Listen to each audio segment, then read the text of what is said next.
La luz azul de la pantalla del móvil iluminaba el rostro de Ana, de 53 años, mientras el resto de su dormitorio permanecía en la oscuridad. Eran las 3 de la madrugada y un sonido inusual, una notificación de una aplicación de mensajería que ni siquiera recordaba haber instalado, la había despertado. El mensaje era breve, directo y devastador: sé lo de tu perfil oculto, Ana. Y él también lo sabrá si no juegas bien. Un escalofrío de terror puro recorrió su cuerpo.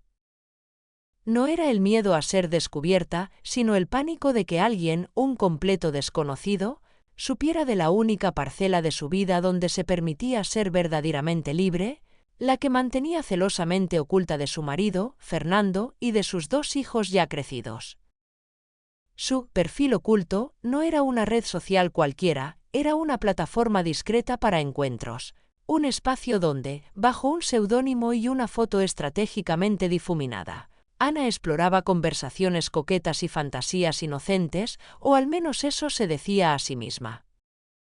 Ana y Fernando llevaban 30 años de matrimonio, una vida construida sobre los pilares de la estabilidad, el respeto mutuo y una rutina cómoda pero desprovista de la pasión que una vez la había consumido.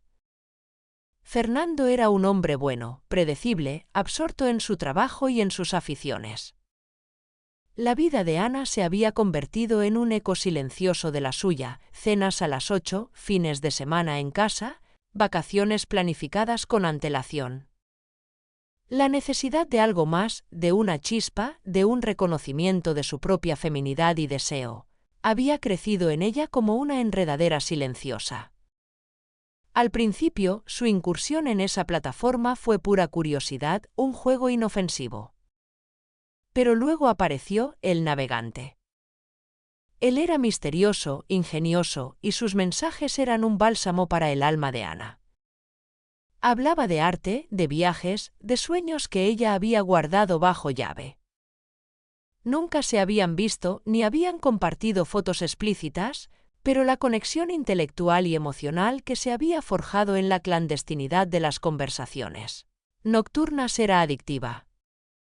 El navegante la hacía sentir deseada, inteligente, viva de una forma que Fernando ya no hacía.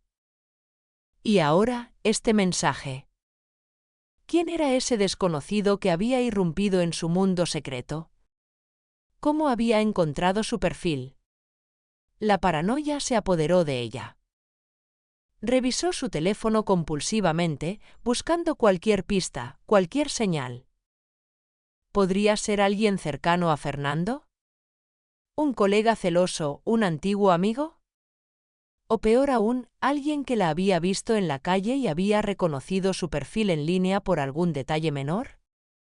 El silencio de su casa, antes un refugio, ahora se sentía opresivo, cargado de una amenaza invisible. La imagen de Fernando durmiendo plácidamente en el otro lado de la cama, ajeno a la tormenta que se desataba en el corazón de Ana, solo intensificaba su angustia. El teléfono vibró de nuevo. Otro mensaje del mismo número: sé que has estado hablando con el navegante. ¿Te gustaría que tu marido supiera lo romántico que es ese tipo? Las palabras confirmaron sus peores miedos. Este desconocido no solo sabía de su perfil, sino que también conocía sus conversaciones.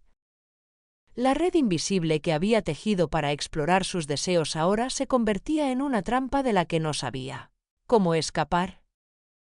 La pantalla del móvil, antes una ventana a un mundo de fantasía, ahora era un espejo que le devolvía la imagen de una mujer atrapada en su propio secreto, bajo la amenaza inminente de que toda su vida se desmoronara. El ultimátum del chantajista resonó en la mente de Ana como un eco ensordecedor. La amenaza de que su secreto saliera a la luz era insoportable. Necesitaba saber quién era ese desconocido y qué quería. La incertidumbre era más tortuosa que la propia confrontación. Decidió que no podía quedarse de brazos cruzados.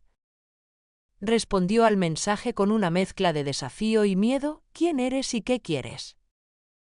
La respuesta tardó en llegar, lo que aumentó la tensión de Ana. Finalmente, apareció un nuevo mensaje: quiero verte. Cara a cara. A las 11 de la noche, en la cafetería El Rincón, cerca del río. Ven sola. Y no intentes ninguna tontería. La hora y el lugar le parecieron extraños, un rincón discreto y casi siempre vacío a esa hora. La idea de encontrarse con su chantajista la llenaba de terror, pero también de una necesidad desesperada de recuperar el control. Esa noche, inventó una excusa para Fernando sobre una urgencia con una amiga. Al llegar a la cafetería, el corazón le latía con fuerza.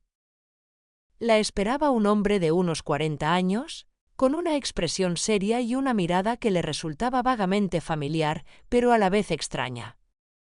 Ana, ¿verdad?, dijo el hombre, con una voz calmada que contrastaba con la tormenta interior de ella. Soy Marcos. El marido de La Luna Silenciosa.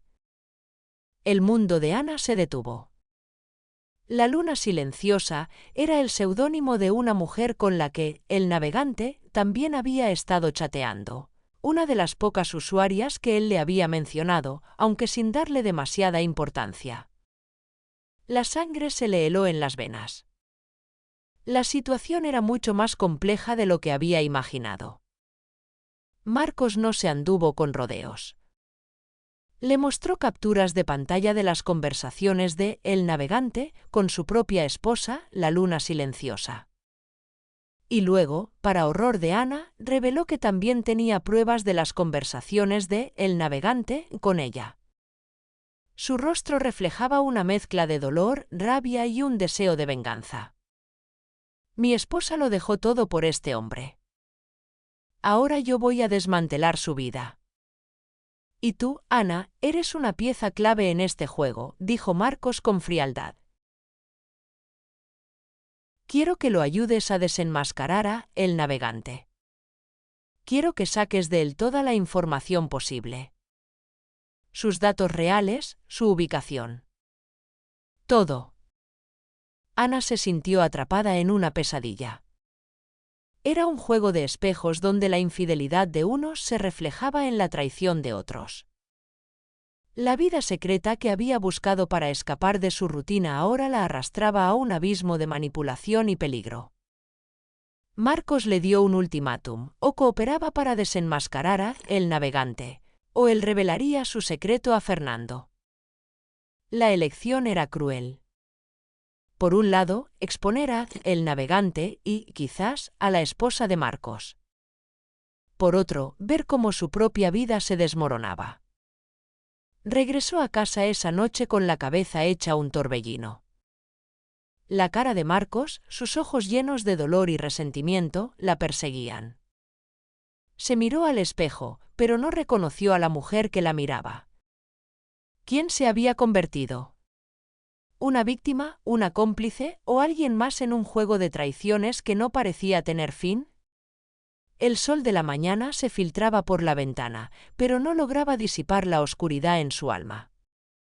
Ana sabía que estaba al borde de una decisión crucial. Tenía que elegir entre proteger su secreto a toda costa o adentrarse más en un juego peligroso donde las reglas no estaban claras y las consecuencias podían ser devastadoras. La huella digital de su aventura había dejado una marca imborrable y ahora, el juego de espejos estaba a punto de revelar verdades que nadie esperaba.